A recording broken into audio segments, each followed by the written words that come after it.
Good evening and salutations, my Days of Our Lives fans.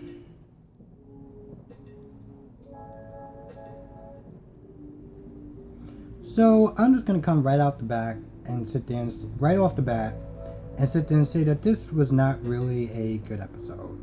I don't think it was terrible, but it just seemed like it lacked a lot of stuff that. It just wasn't. I felt like it wasn't a good episode for a couple of reasons. I felt like nothing really happened, and also I felt like there was some characters that just kind of annoyed me today. If I'm going to be honest with you,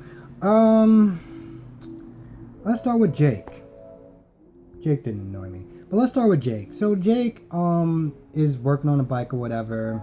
Somebody walks in. He's like, shop is closed or whatever. He turns around and it's that guy that got shot in the arm. The mob guy. Anyway, they talk for a little bit, and Ben is like, "Here you go. Here's your boat back. We square. We're good. We're even, right? I'm out, right?" And pretty much the mob guy practically says, "Once you're in, you're in." You know. I mean, that's not what he said. He was saying something. He said something along the lines of, it's not that hard to get out as you may think it is. Which is the exact same thing that I just said. Which, now that I think about it,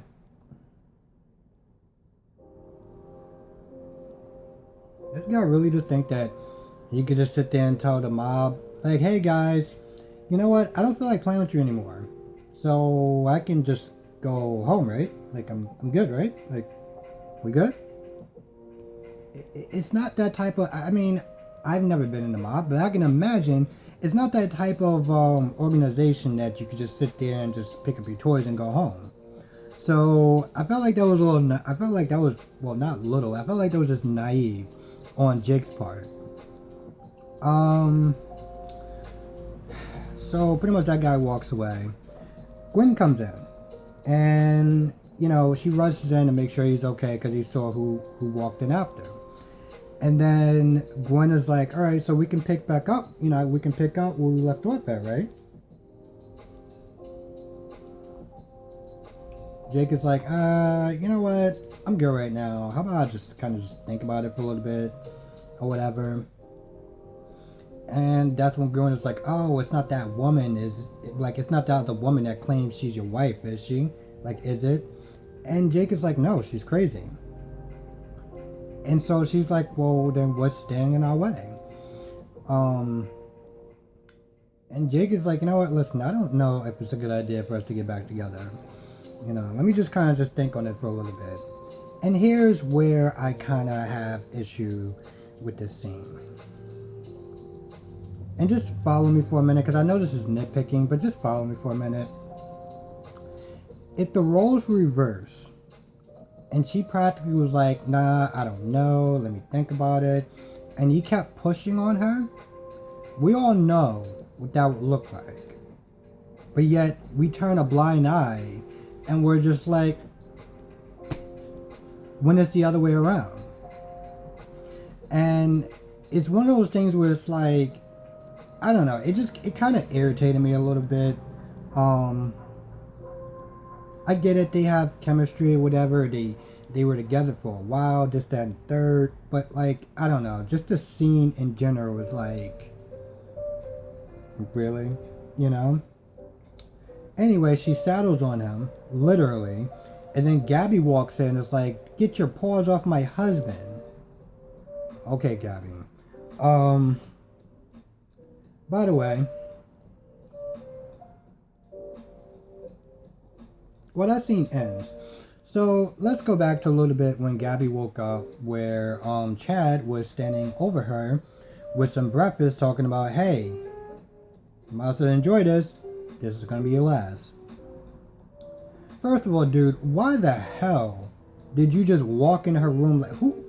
What man with common sense would just walk into a woman's room like that? Like, bro, unless she's my girlfriend or my wife, I'm not just gonna walk into somebody's room like that. So anyway, they go back and forth, this, that, and the third. Gabby's sitting there talking about, oh well, once I prove that Stefan DeMero is my husband or whatever, if once I prove that Jake is Stefan DeMero, and then Chad is like, well, I don't remember what he said. I just remember them going back and forth. That was another thing. They went back and forth for a while, and after 2 minutes, I was like, all right, I checked out. I officially checked out. It felt like I was watching a bunch of kids just argue with each other. And there was something about it at the end that kind of bothered me a little bit. So Gabby left, and that's when she heads over to Jake's place. But this is something that Lonnie said in the episode when she was talking to Valerie. And I will get back to Chad in a second. And I kind of gotta explain. Fuck it. Let's just. Okay. So Lonnie was talking to Valerie about Gabby and how she wants this day to be a lot better than what Gabby did to them before. Gabby does a lot of this bad stuff, and Lonnie was like, "Listen, the thing that really irks me about her is that she does a lot of this bad stuff, and then when it comes towards practically paying for her crimes, she's always sitting there talking about how she doesn't want to be separated from her child, but she never thought of that before she decides to do the things that she does." And that's pretty much my that's pretty much the thing that's just bothering me about Gabby. The fact that she made a beeline towards Jake's place instead of, I don't know, being near the courthouse when they decide her future. She's going back and forth with them. She's going back and forth with Chad about, me not going to jail and stuff like that. And then she talks about Stefan. I'm like, you might want to kind of stick to one thing first. Like, making sure that you don't go to jail. Because the thing is, even if she does get what she wants, even if she does prove or she finds out that he's really Stefan DeMero, that's not going to stop a prison sentence. Like, she's still going to go to jail. So, I don't understand. Like, her priorities are just so fucked. And I don't mean to curse like that, but like it is, and it just kind of frustrates me that she is so hell-bent on proving that Jake is really Stefan DeMero, but yet it's like the court case is secondary to her. Anyway, so that pretty much kind of ends that. And yeah, there was a scene in the beginning where Valerie walked in and Lonnie pretty much pulled the gun on her because Lonnie was like, "What the hell are you doing just walking in my house?" But then Valerie actually had a good explanation, and they just pretty much talked about the wedding, and that was pretty much about it. That's really all they did was just talk about like past events, that some stuff that I know and some stuff that I didn't know. But it was nothing really crazy. That was the one thing that stuck out though, was when she was talking about Gabby.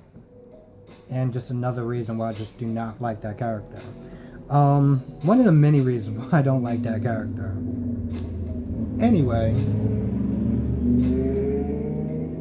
Really? Now let's kind of skip over to a little bit of Chad.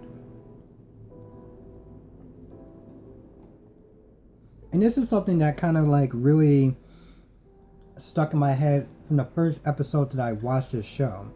So Chad is sitting there talking to Jack, which by the way, shoehorn him in there 36 minutes in to the episode. There's a question that his son asks Chad, like, listen, I want to go to the zoo and I want you to take me. And Chad is like, I can't do that right now because, I have to go back to see your mother or whatever to make sure that she's okay and making sure that she's getting the love and support that she needs. Now, the first episode that I watched when she was in the hospital, Abigail was like, listen, you need to be there for the kids. I don't want you coming to Florida. I want you to be constantly visiting me because, you need to be there for the kids. And yet, it just went in one ear and out the other. It literally went in one ear and out the other.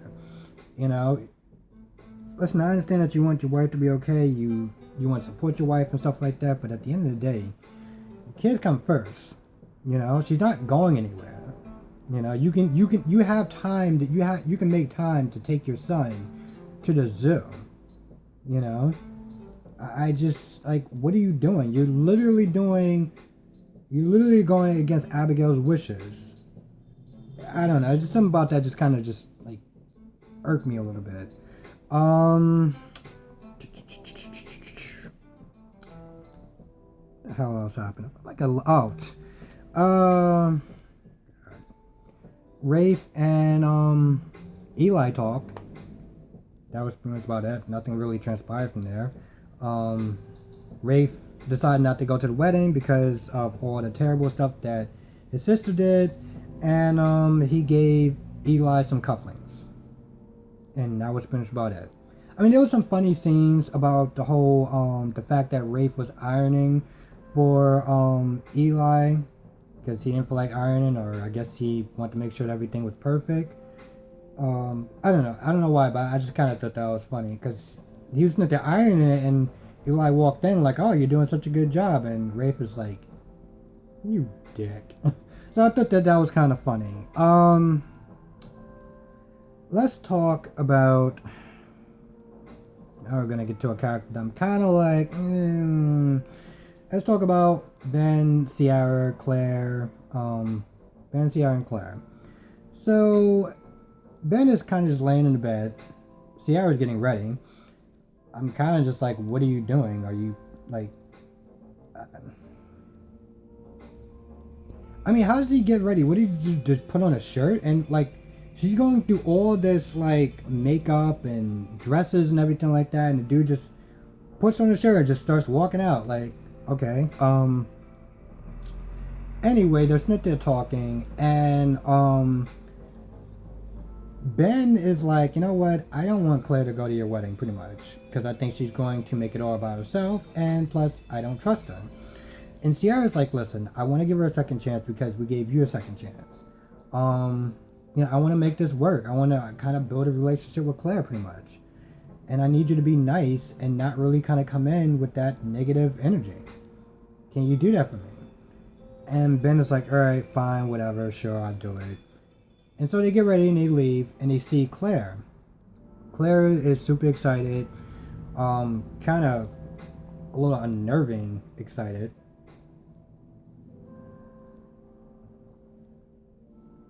Anyway, Claire says something about the wedding, and Ben makes this smart ass comment. I don't remember what he said, but it was something along the lines of, "Oh well, yep, you're gonna be at the wedding. I mean, it's not exactly a good thing, but apparently it's a thing."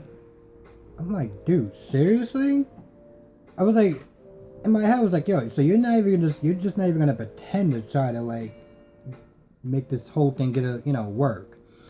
And Ciara turns around, she's like, yo, what the hell? Didn't we just not have a conversation like 5 minutes ago about this? And it just went out the window.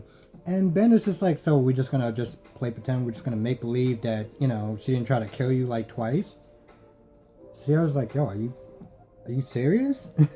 And so Claire's like, listen, yeah, it's true, let's not try to pretend the bad stuff didn't happen, but you know what?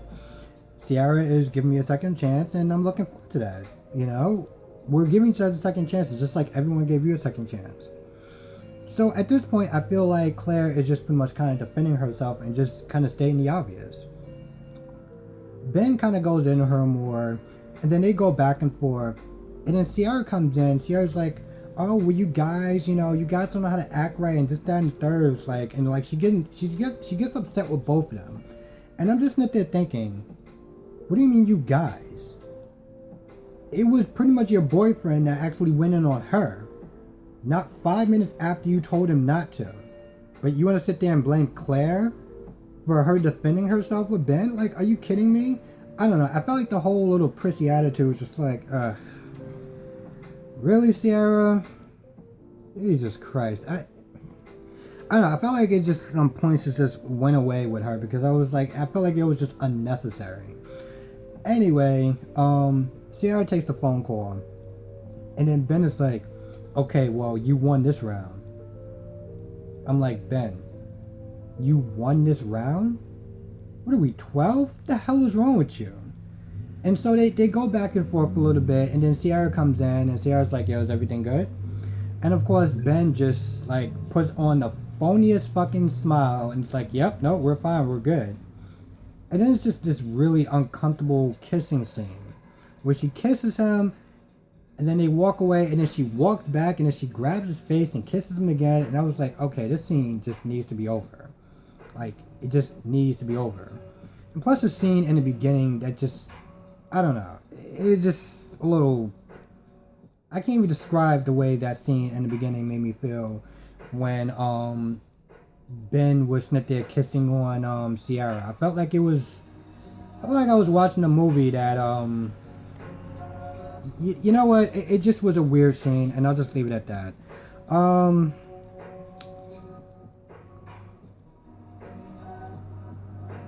You know, usually I pause these things, but to be honest, there's really no point. Oh, also, that's what I'm gonna sit there and say. So after Valerie leaves, Lonnie, I guess, goes to try to take a shower again, and then she gets a knock on the door, and it's Kristen. I'm assuming it's Kristen because she's dressed in a nun's outfit, and she's really excited to see Lonnie, and Lonnie's kind of excited to see her too.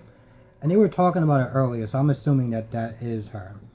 And yeah, that's pretty much about it. Like I said, it wasn't really a great episode, and there was some characters that just kind of annoyed me. And I get it. I don't know the whole backstories of everyone, and I understand that Gabby loves her husband and stuff like that. But, you know, she did. You know, people are saying that she did something that because she did out of desperation. But just think about this from a person who doesn't really understand her history. And from what I understand, is that some guy told her that some drug was going to work, so she decided to try to do it. And I'm just not there thinking, I think that's when Chad practically said, and that's what you're going to tell the jury? And she was like, yeah, it's the truth. Now, I felt like me and Chad were just kind of looking at each other like, so you and I understand this, but she doesn't. Oh, okay. All right, cool. I mean, that's probably got to be the most flimsiest defense I've ever heard in my life. Some guy told me that this drug is going to work to get my husband's memories back, so I decided to do it. Like, are you serious? Like, and then my whole thing is like, why you tried this crazy ass fucking plan? Did you even sit there and think about, hey, if this doesn't work, if I go to jail, I won't be able to see my daughter again? No, of course not. So we just kind of go back to the beginning. But yeah, that was pretty much about it for this episode. It really wasn't a great episode. I am kind of curious to see how this whole trial is going to go and to see Kristen finally. And Sammy, you know, Hurricane Sammy apparently is coming, so look forward to that too. And that's pretty much about it. I don't know. This episode wasn't really that great, but I'm sure it's going to probably get better at some point. And that's it. Thanks for watching. I know this review kind of came out a little bit late. So I appreciate every person that likes and comments. Thank you. And I will see you in the next video. Have a good weekend.